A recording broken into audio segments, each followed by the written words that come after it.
The rain wasn't just falling, it was attacking.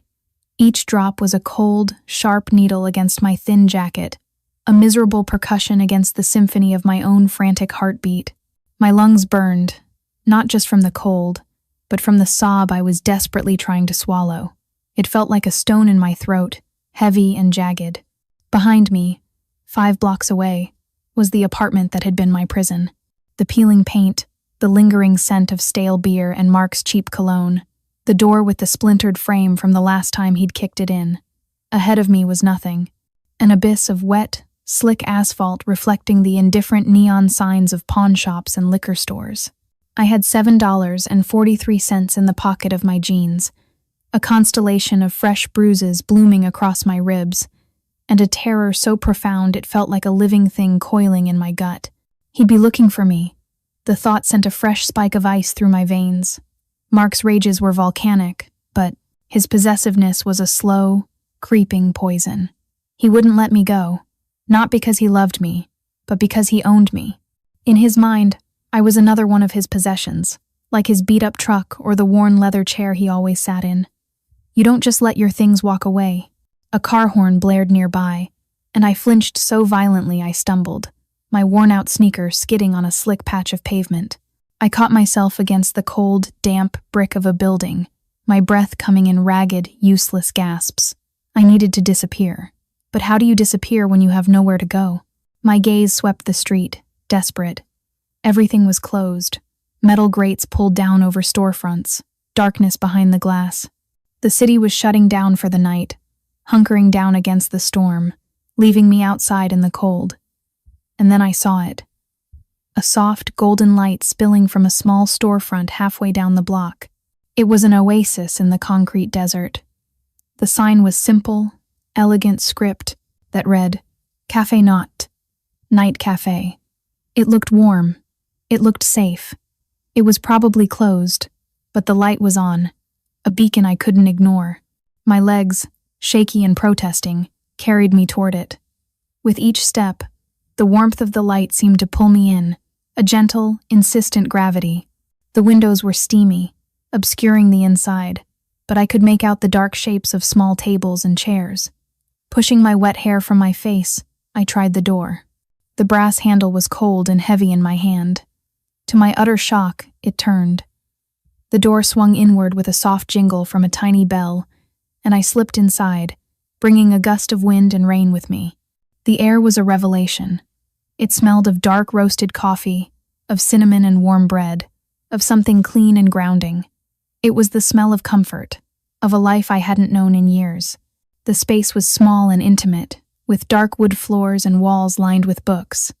A low counter of polished mahogany ran along one side, an impressive, gleaming espresso machine sitting on it like a chrome altar. And behind that counter, a man was wiping it down with a clean white cloth. He looked up as the bell chimed, his movements ceasing. He was tall, with broad shoulders that strained the fabric of his simple black shirt. His hair was as dark as the coffee he served, and his eyes, even from this distance, seemed to possess a startling intensity. There was a stillness about him, a coiled energy that was both intimidating and deeply compelling.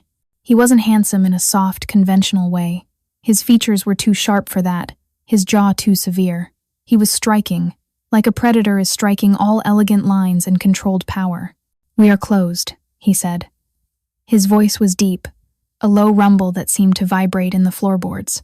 It wasn't unkind, just a statement of fact, delivered with an accent I couldn't quite place, something European, smooth like aged whiskey. My own voice was a pathetic, watery thing. "I know. I'm so sorry. I saw the light." I hugged my arms around my shivering body, suddenly acutely aware of how I must look. A drowned rat, a charity case. My jeans were soaked, my jacket was useless, and my face probably showed the stark terror I was feeling. I could feel the heat of a new bruise forming high on my cheekbone, where Mark's ring had connected. I instinctively tried to turn my face away, hiding it in the shadows. The man's dark eyes swept over me, a quick, efficient assessment that missed nothing. His gaze lingered for a fraction of a second on my cheek, and I saw a flicker of something in their depths, a change in the weather, a storm gathering far out at sea. He set the cloth down on the counter, his movements deliberate. "The storm is bad," he said, his tone shifting almost imperceptibly. It was no longer a dismissal. "Sit down." It wasn't a suggestion. It was a command, spoken with an unnerving, quiet authority. He gestured with his chin toward a small table in the corner, nestled between two towering bookshelves. I hesitated for only a moment, the ingrained fear of strangers warring with the desperate need for sanctuary. The warmth of the room won. I scurried to the table, my sneakers squeaking on the polished floor, and sank into the chair. It was solid wood, sturdy beneath me, and for a moment the simple security of it was overwhelming. I watched him move behind the counter, his actions economical and precise. He didn't ask what I wanted. He simply began to prepare something.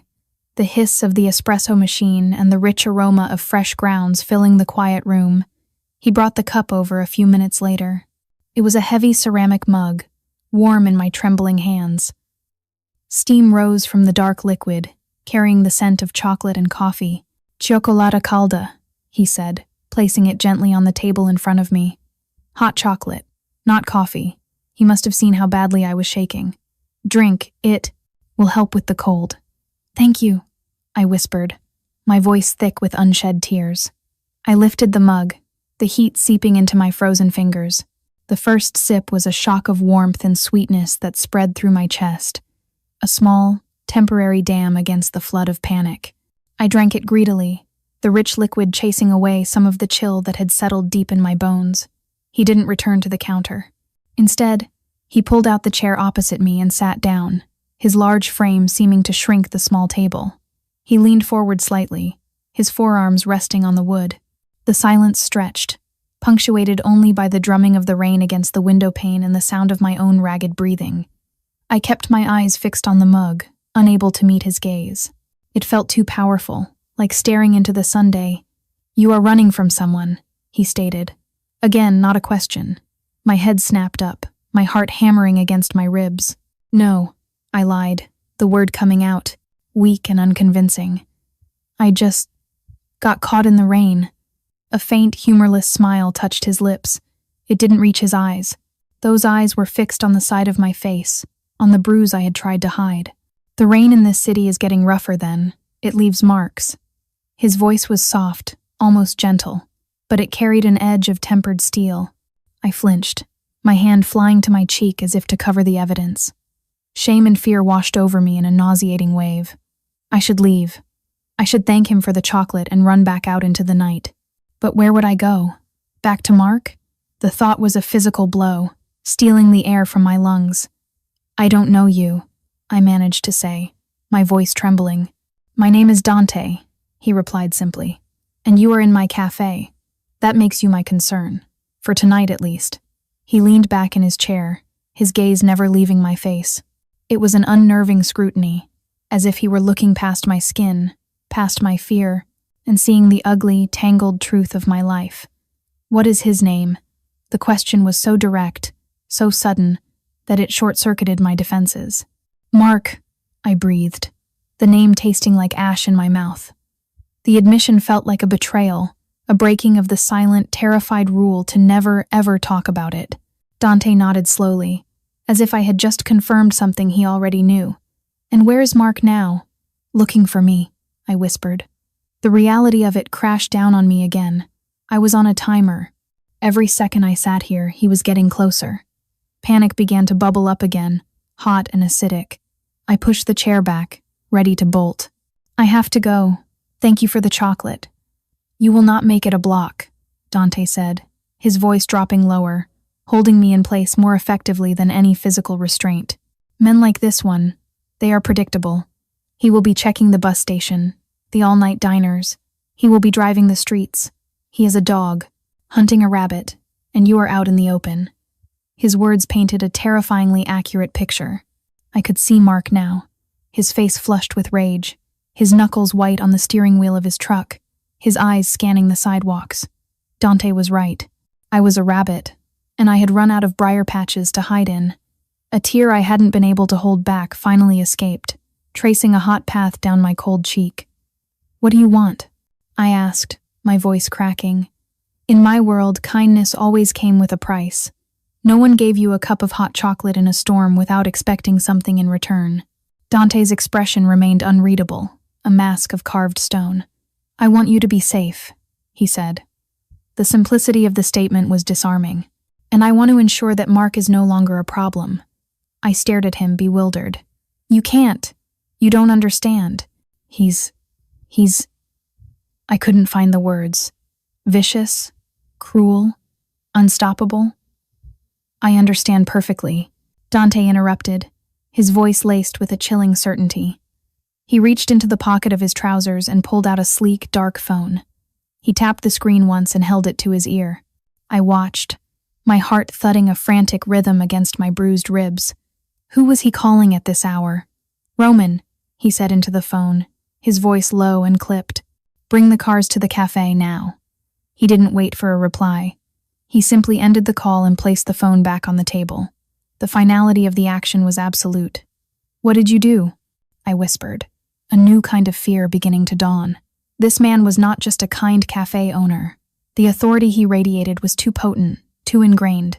It was the authority of a man who was used to being obeyed without question. "I am arranging a ride for you," he said, his eyes meeting mine across the table. "You will come with me. You will be safe." Before I could protest, before I could even process the sheer audacity of his command, a low rumble began to build outside. It grew louder, a deep, guttural sound that vibrated through the floor. I looked toward the window, and my blood ran cold. Headlights cut through the rain-swept darkness, not from one car, but from three. Three identical, enormous black SUVs, their tinted windows like the eyes of predatory insects, pulled up in a perfect, silent formation in front of the little cafe. They were impossibly sleek, impossibly expensive, and utterly terrifying. They looked like they belonged in a government motorcade, not parked on a rundown street in front of a cafe not. The cafe door opened, and another man stepped inside. He was built like a mountain, dressed in a perfectly tailored dark suit that did little to conceal the sheer bulk of his shoulders and chest. His head was shaved, and his face was a stoic, emotionless mask. He closed the door behind him, shutting out the storm, and stood at attention, his eyes fixed on Dante. This had to be Roman. "Sir," Roman said, his voice a gravelly baritone. Dante inclined his head. "Alara will be coming with us." He said my name. I had never told him my name. A cold dread, sharper and more piercing than anything I had felt before, snaked its way up my spine. How did he know my name? I shot to my feet, the chair clattering backward. "How do you know my name?" I demanded, my voice high and thin with panic. Dante rose slowly, a towering, intimidating presence in the small, cozy room. The kindly cafe owner had vanished completely, replaced by this powerful, dangerous stranger. "There is very little I do not know, Alara," he said calmly. "My people are very efficient. When a frightened young woman with a bruised face enters my establishment, I find out who she is and who she is running from. It is a simple matter of precaution." My mind reeled. His people?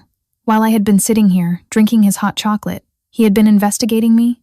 The intrusion was staggering, the power it implied, terrifying.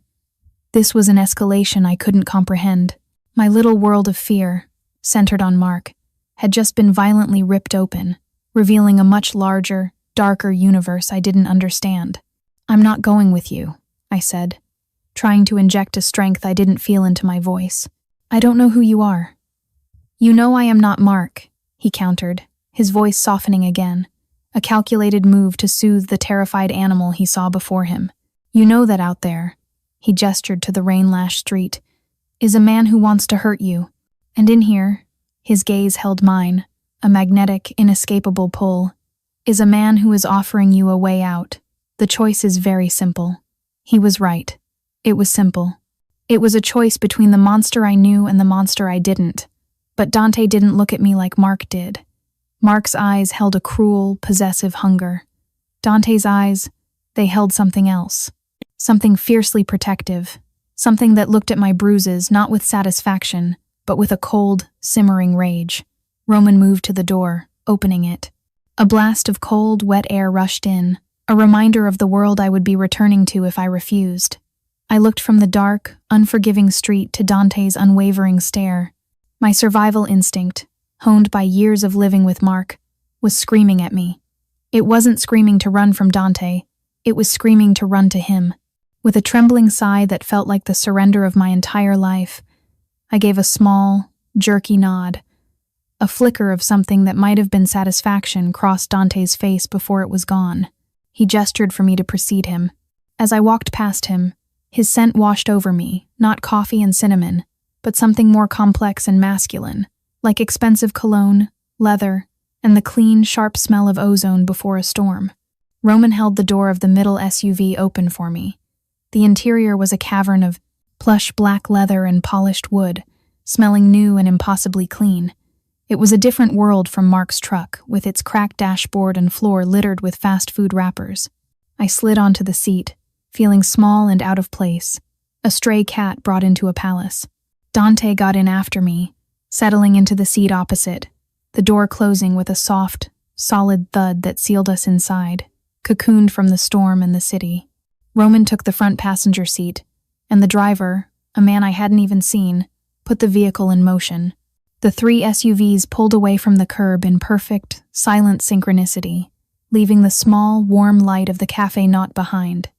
I was being extracted from my own life, and I hadn't even screamed. I just watched the familiar, grimy streets of my neighborhood slide by the tinted window, feeling as though I was watching a movie of someone else's life. The fear was still there, a cold, hard knot in my stomach, but it was now overlaid with a bewildering sense of unreality.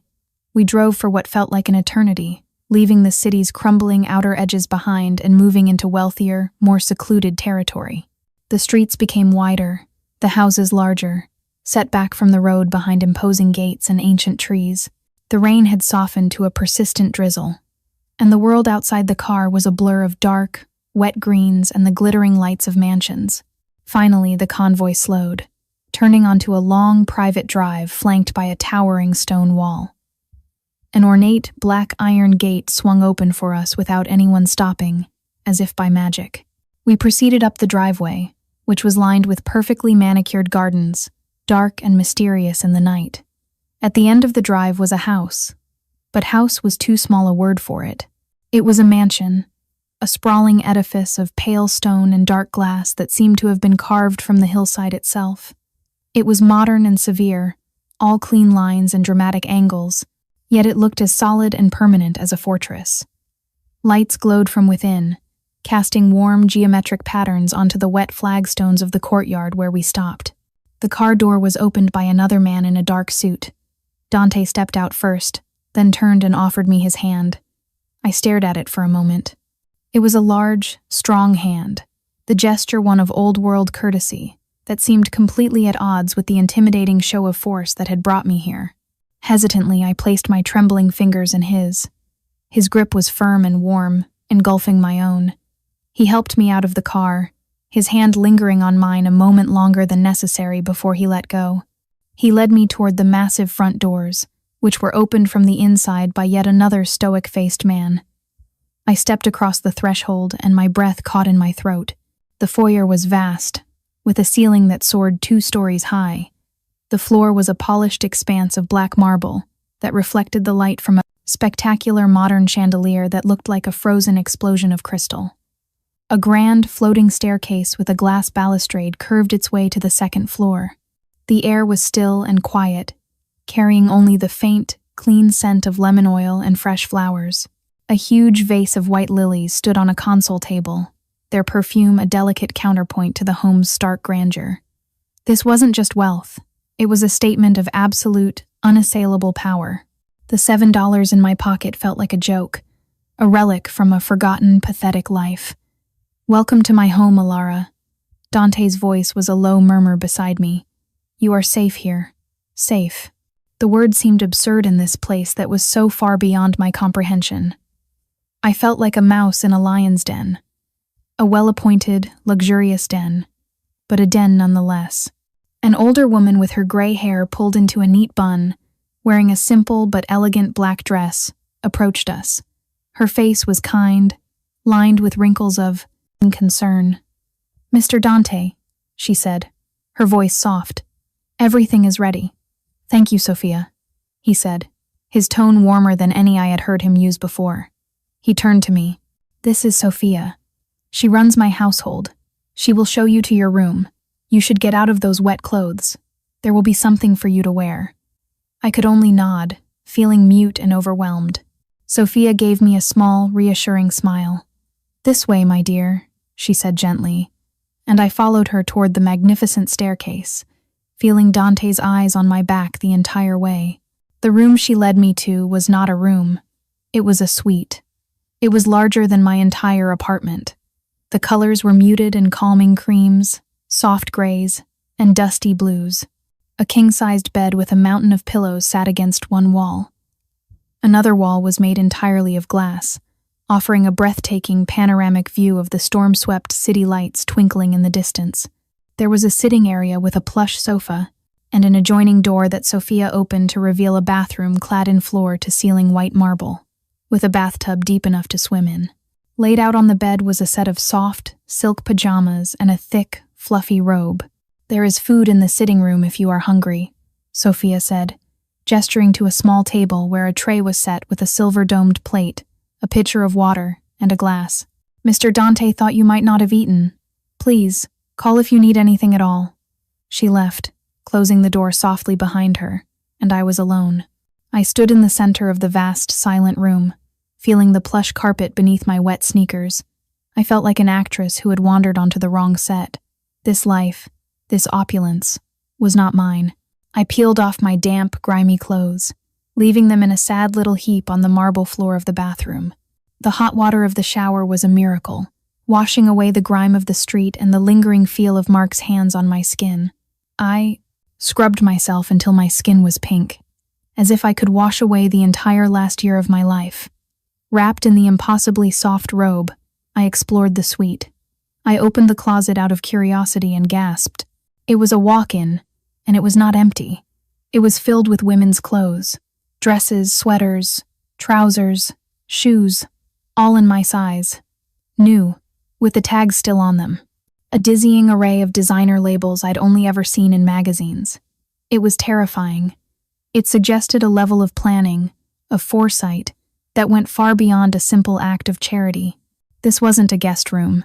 It felt like a cage, albeit a beautiful, gilded one, prepared just for me. I ate the food without tasting it, a simple but delicious roasted chicken with vegetables. My hunger was a dull ache, overshadowed by the churning anxiety in my stomach. After, I stood at the floor-to-ceiling window, looking down at the city. It looked so far away, a different world. Up here, in this silent fortress, the chaos of my life felt distant, muted. But I knew it was still there. Mark was still there. And this man, Dante, was here. And I had no idea which was more dangerous. A soft knock on the door startled me. I clutched the robe tighter around myself. "Yes? It is Dante. May I come in?" I hesitated, then whispered, "Yes." He entered, and the vast room seemed to shrink around him. He had changed out of his café clothes, and was now wearing dark trousers and a soft, gray cashmere sweater that made him look less like a street-level operator and more like the lord of this magnificent manor. He held 2 glasses and a bottle of what looked like whiskey. "I thought you might need this," he said, his voice quiet.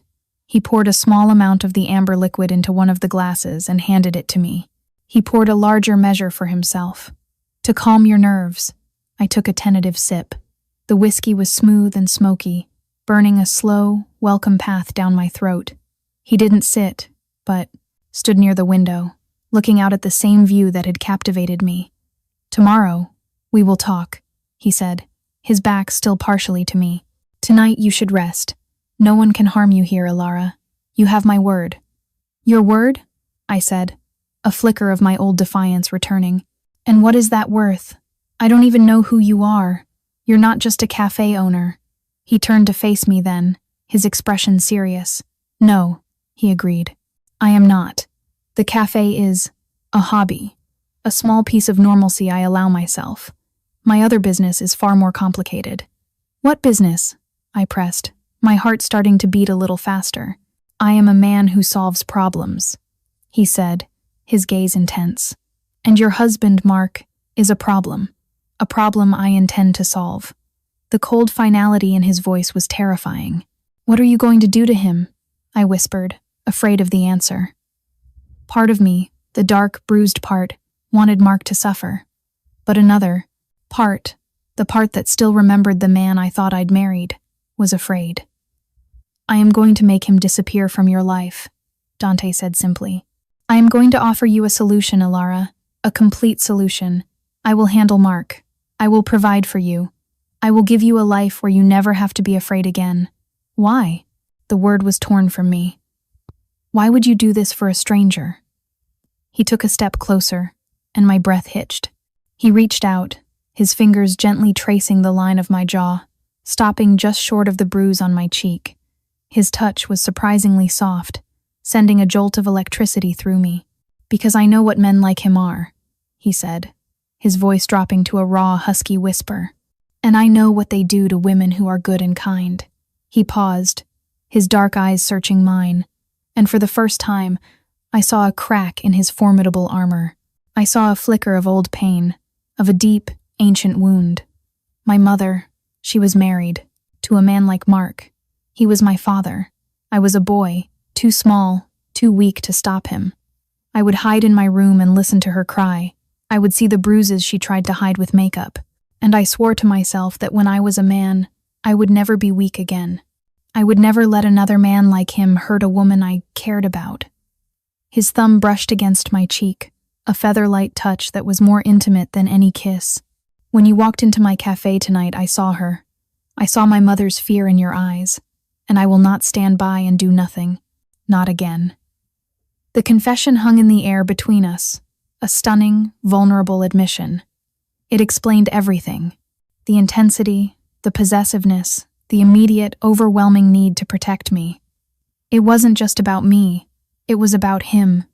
It was about righting a wrong from his past. I was a ghost he was trying to save. My anger and fear began to recede, replaced by a confusing wave of sympathy.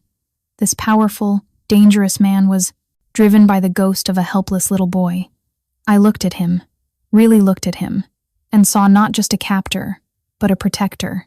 A damaged, dangerous protector. So what happens now? I asked, my voice barely a whisper. What are your conditions? The conditions are simple, he said, his hand dropping from my face, the professional mask sliding back into place. You stay here, under my roof, where I can keep you safe. You do not contact anyone from your old life, and you allow me to handle Mark in my own way, without question. A gilded cage, that's what he was offering. Safety and luxury in exchange for my freedom. But what freedom did I have to give up? The freedom to be Mark's punching bag? The freedom to live in constant fear? It wasn't freedom at all. And if I say no, I had to ask. Then in the morning, Roman will drive you wherever you wish to go, he said without hesitation. He will give you enough money to start a new life somewhere, far away. But Mark will still be out there, and men like him do not give up. He will find you eventually, and I will not be there to stop him. He laid the choice before me, stark and brutal. A life of running and looking over my shoulder, or a life of confinement and protection.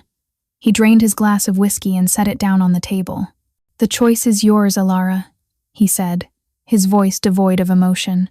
Sleep on it. Let me know your decision in the morning. He turned and walked to the door, leaving me alone in the silent, opulent room with the ghost of his mother and the impossible weight of his offer. I stood by the window for hours, watching the storm clouds break and the first hints of a gray dawn creep over the horizon. I thought about Mark's fists, his sneering voice, the terror that had been my constant companion. Then I thought about Dante's eyes, the quiet rage on my behalf, the story of his mother, the feel of his hand on my skin. One offered a prison of pain and fear. The other offered a prison of silk and safety. As the sun finally rose, casting a pale, watery light over the city, I knew there was really no choice at all. The next few days passed in a strange, dreamlike haze. I saw little of Dante. He would leave early in the morning, before I was awake, and return late at night. But his presence was everywhere. It was in the fresh flowers that appeared in my room each day, in the meals Sophia brought me, meals that were tailored to preferences I had only idly mentioned, in the impossible comfort and security of the house itself. I spent my time reading from the library, swimming in the indoor pool I discovered on the lower level, and simply sitting by the window, trying to reconcile the woman I had been with the woman I was becoming. One afternoon, I was exploring the house and found myself in a large, formal study. It was paneled in dark wood, with a massive desk and leather chairs. One wall was filled with books, but another was covered in framed photographs. I moved closer. My curiosity piqued. They were old, black and white photos. One showed a young, smiling woman with dark, sad eyes, holding the hand of a small, serious-looking boy. It was Dante and his mother. He had the same intense stare even then. My heart ached for that little boy who had to watch his mother suffer. As I was staring at the photo, I heard a sound behind me. It was Roman, standing in the doorway, his presence as silent and solid as ever. He didn't seem surprised to find me there. "He is a good man, Signorina," he said, his gravelly voice startling me. It was the first time he had spoken more than a single word to me. "He kidnapped me," I countered, though the accusation felt weak, even to my own ears. Roman's expression didn't change. "He saved you," he corrected. "There is a difference. The world he lives in is complicated. There are rules. There are enemies. He does what is necessary to protect what is his." The way he said "what is his" sent a shiver down my spine. Did Dante already consider me his? Before I could ask what he meant, a new sound drifted in from the foyer, the sound of Dante's voice, sharp and angry, and another voice, a man's voice, pleading, terrified. "Please, Dante, you have to understand," the voice whined. "It was a mistake, a miscalculation. I didn't know they would move so fast." Roman stiffened, his body going on alert. He moved to block the doorway, shielding me from view. "You should go back to your room, Signorina," he said, his voice a low command. But I was frozen, my blood turning to ice water in my veins. I could hear the conversation clearly. Dante's voice was lethal, stripped of all warmth. "A miscalculation? You call losing a $2 million shipment a miscalculation, Leo? The Falcons are laughing at me because of you, because you got sloppy." Falcons. The name meant nothing to me, but the tone of Dante's voice told me they were a serious threat, a rival, an enemy. The complicated world Roman had mentioned was suddenly becoming very real. "I can fix it," the man Leo pleaded. "Just give me another chance." "There are no more chances." Dante's voice was flat, final. "Roman, see our guest out." The words were a death sentence. I heard a scuffling sound, a choked cry, and then the heavy thud of the front door closing. Silence descended. A moment later, Dante appeared in the doorway of the study. His face was a thunderous mask. His eyes found me, and for a second, they widened in surprise, then narrowed in anger. "You should not be here," he said, his voice dangerously low. "Who are the Falcons?" I asked, my voice shaking but firm. I wouldn't be treated like a child, shielded from the truth. If I was going to live in this world, I needed to understand its dangers. Dante's jaw tightened. He walked past me to a small bar in the corner of the room and poured himself a whiskey, drinking half of it in one swallow. He seemed to be waging an internal war, deciding what to tell me. Finally, he spoke, his back to me. "They are my competition. Another family that believes this city belongs to them. They are ruthless, and they have been looking for a weakness, a way to get to me." He turned around, his eyes locking onto mine, and the implication was terrifyingly clear. "And now, they know I have one. Me," I whispered. He nodded grimly. "They had you followed from the café that night. They know you are here. My bringing you here, into my home." It was a loud declaration.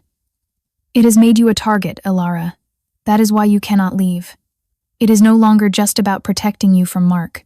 Now, I have to protect you from them, from my world." The gilded cage had just become a fortress. The vague threat of Mark, a familiar, brutish monster, was suddenly eclipsed by a new, shadowy danger, a rival family, a mafia war. I had stumbled out of a fistfight and into a battlefield. The safety he had promised now felt fragile, contingent on his ability to win a war I didn't even know he was fighting. My fear, which had started to subside, came roaring back, colder and more profound than ever before. The tension in the house became a palpable thing in the days that followed. The number of silent, dark-suited men seemed to double overnight. They were posted at the gates. They patrolled the grounds. They stood discreetly in the hallways of the mansion. I felt like a princess in a tower, guarded by a private army. Dante was a phantom, consumed by his war with the Falcons. I would catch glimpses of him, deep in hushed, intense conversations with Roman, or pacing in his study, a phone pressed to his ear. The warmth he had shown me that first night, the vulnerability he had revealed when he spoke of his mother, was gone, locked away behind a mask of cold, ruthless command. One evening, I couldn't stand the isolation any longer. I found him in the study, staring at a map of the city spread across his desk, littered with colored pins. He didn't look up when I entered. "What is happening?" I asked, my voice small in the vast, silent room. "You should be in your room," he said, his voice flat, his eyes still on the map.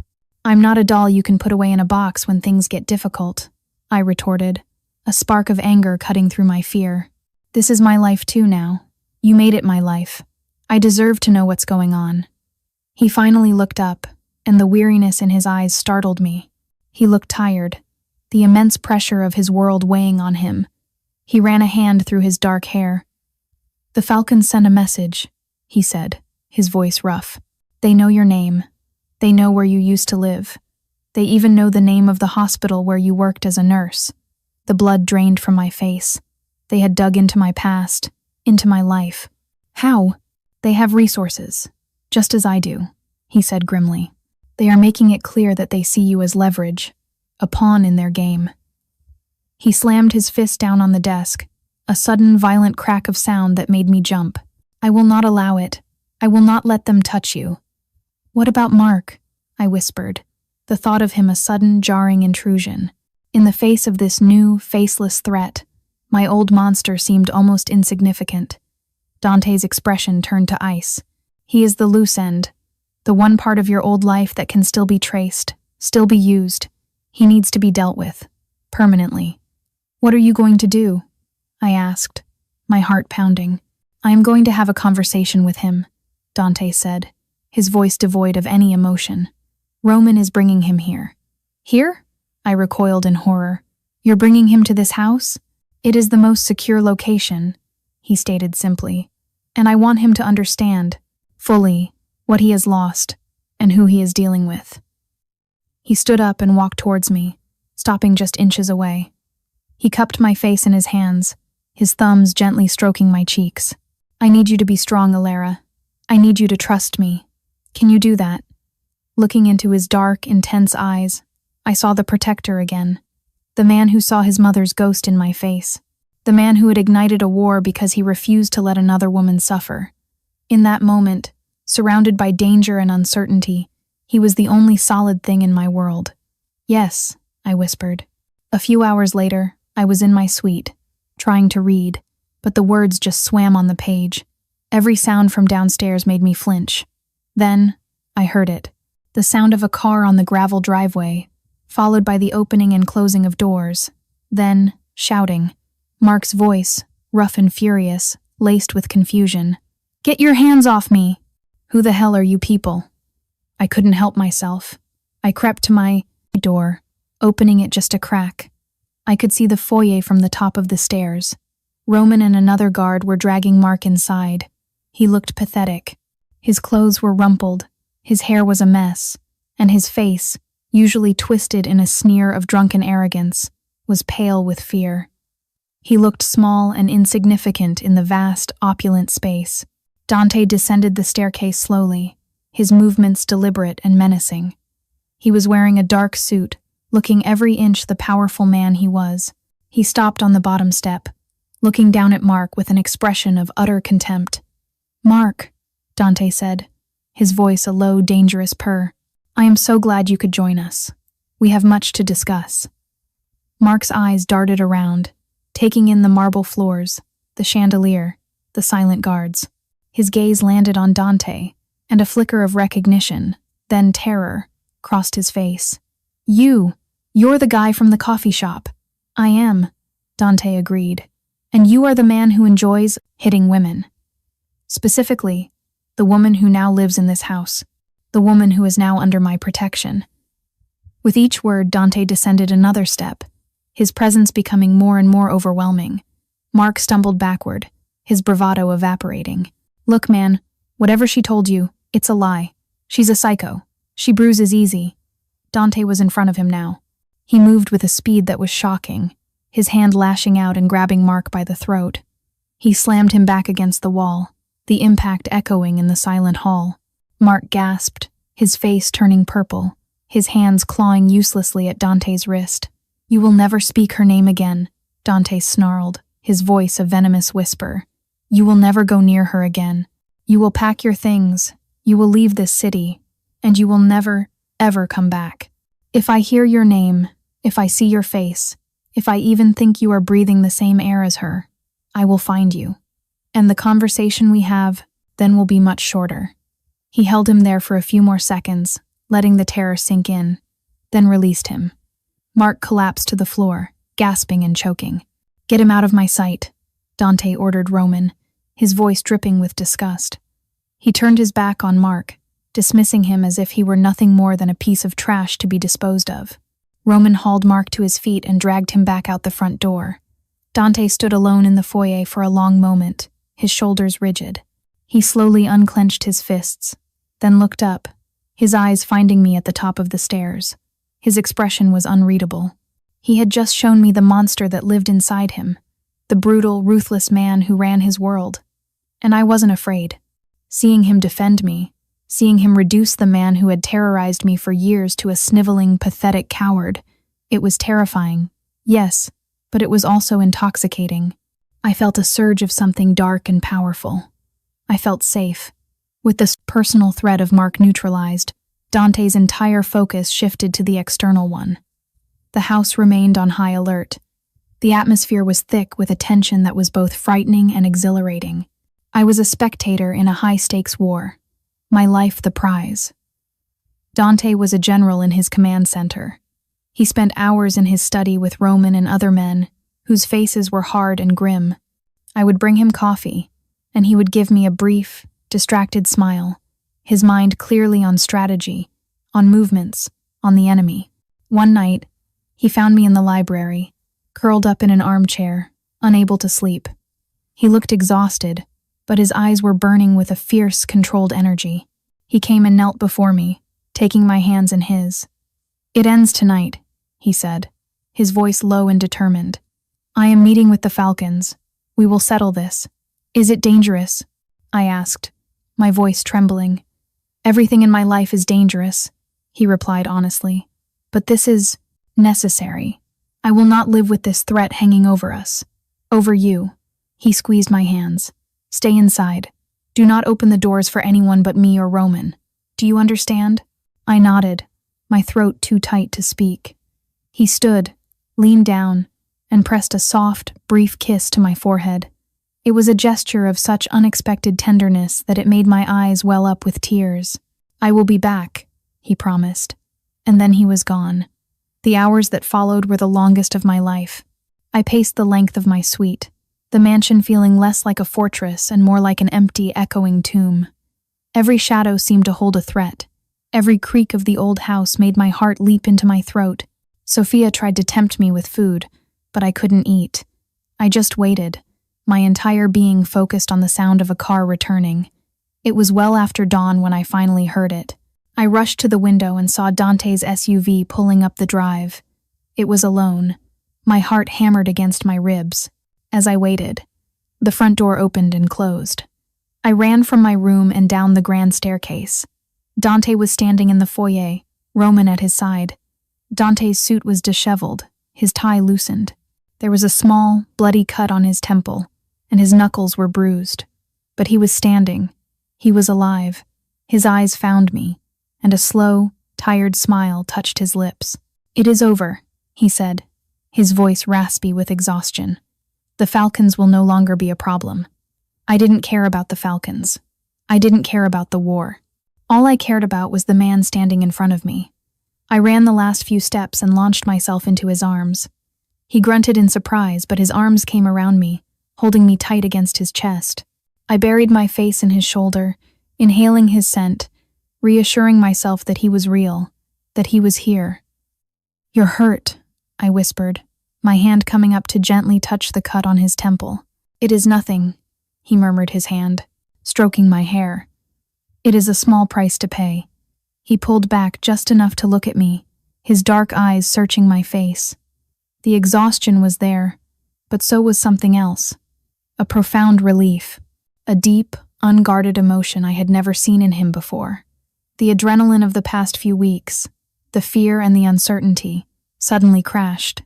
The barriers I had kept up, the walls I had built around my heart to survive, they all came crumbling down. All the threats were gone. Mark was gone. The Falcons were gone. And all that was left was this man, this dangerous, complicated, protective man who had turned his world upside down for me. He lowered his head, his gaze fixed on my lips. The world seemed to slow down, the vast foyer shrinking until it was just the space between us. And then he kissed me. It wasn't a gentle, tender kiss. It was hungry, desperate, a release of all the tension and fear he had held in check. It was the kiss of a man who had walked through fire and come back to claim his prize. I responded with equal fervor, my arms wrapping around his neck, kissing him back with all the pent-up emotion I had been hiding. It was a kiss of surrender, of gratitude, of a burgeoning feeling so powerful it stole my breath away. When we finally broke apart, we were both breathless. He rested his forehead against mine, his eyes closed. "Alara," he breathed, his voice thick with emotion. In that moment, everything was clear. The gilded cage, the fear, the danger, it had all been a crucible, forging a bond between us that was stronger than steel. I was no longer a victim he was saving. I was his, and he was mine. The next morning, I woke up in my own bed, but the house felt different. It was quiet, not the tense, waiting silence of before, but a peaceful, settled quiet. The guards were still there, but they were a background presence now, a part of the landscape. The war was over. I found Dante on a wide stone terrace overlooking the gardens. The sun was shining, and the air was clean and fresh after the storms. He was sitting at a small table, a cup of coffee in his hand, looking out at the city. He smiled when he saw me, a genuine, relaxed smile that transformed his severe features, making him look younger, almost carefree. "Good morning," he said, his voice warm. I sat down opposite him, and he poured me a cup of coffee from the carafe on the table. We sat in comfortable silence for a while, just enjoying the peace. "It's really over, isn't it?" I said finally. He nodded. "It's over. Mark has been relocated. He has a new job and a new life in a city very, very far away, with a stern warning to never look back. The Falcons have agreed to new terms. They understand the boundaries now." He paused, his expression turning serious. "And you are free, Alara." I looked at him, confused. "What do you mean?" "I mean you have a choice to make," he said, his gaze steady and direct. "The threats are gone. You are safe now, truly safe. My offer still stands. Roman can take you to the airport. I have opened an account for you. There is enough money in it for you to go anywhere in the world, to start over, to do anything you want. You can have your old life back, a better version of it. You never have to see me, or this world, ever again." My heart stopped. He was giving me an out, a real one, no strings, no conditions. He had saved me, and now he was letting me go. The thought of leaving, of walking away from this house, from him, was a physical pain, a gaping void opening in my chest. I thought of a life without his intense gaze, without his quiet strength, without the feeling of safety I only felt when he was near, and I knew it was no life at all. I looked at him, at this impossible man who had shattered my world only to rebuild it into something stronger, something better. I saw the fear in his eyes, the fear that I would choose the life he was offering, the life without him. He, was the most powerful man I had ever met, and in that moment, he was completely vulnerable. "And what is the other choice?" I asked softly, already knowing the answer. He reached across the table, his hand covering mine. His touch was warm and sure.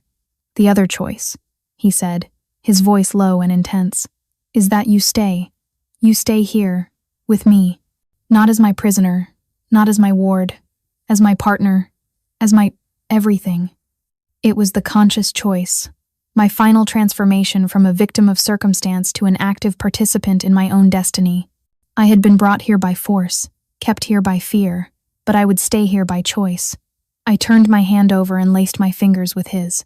"I'm not going anywhere," I said, my voice clear and strong.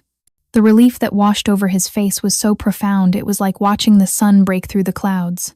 A slow, dazzling smile spread across his lips, reaching his eyes and making them shine.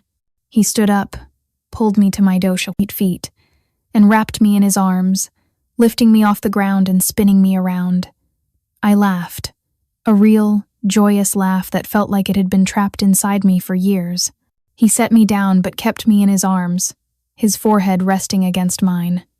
"I have something for you," he murmured. He reached into his pocket and pulled out a small velvet box. He opened it, and my breath caught. Inside, nestled on a bed of black satin, was a ring. It was a vintage piece, a beautiful, intricate design of platinum and diamonds, with a large sapphire at its center the color of the midnight sky. "It was my mother's," he said, his voice thick with emotion. "She left it for me. She told me to give it to the woman who would heal my heart, the woman who would be the queen of my home." He took the ring from the box and slid it onto my finger. It was a perfect fit. "It is not an engagement ring. Not yet. It is a promise that this home is your home, that my life is your life, and that I will spend every day I have left protecting you and loving you." Tears streamed down my face, but for the first time in as long as I could remember, they were tears of joy. I looked from the beautiful, heavy ring on my finger to the face of the man who had put it there, the Mafia king, the Café owner, my savior, my protector, my Dante.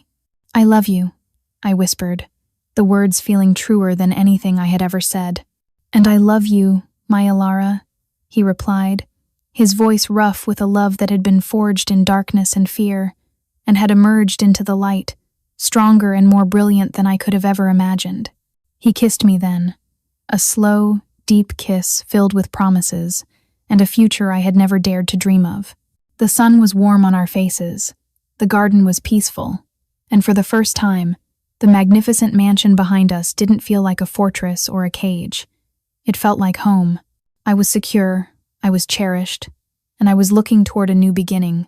A life of impossible love and unwavering safety, all born from a desperate flight into a stormy night and a chance encounter in a small, warm cafe. The world outside was still dangerous, and his life would always be complicated, but I wasn't afraid anymore. I was standing beside the king, and I was finally home.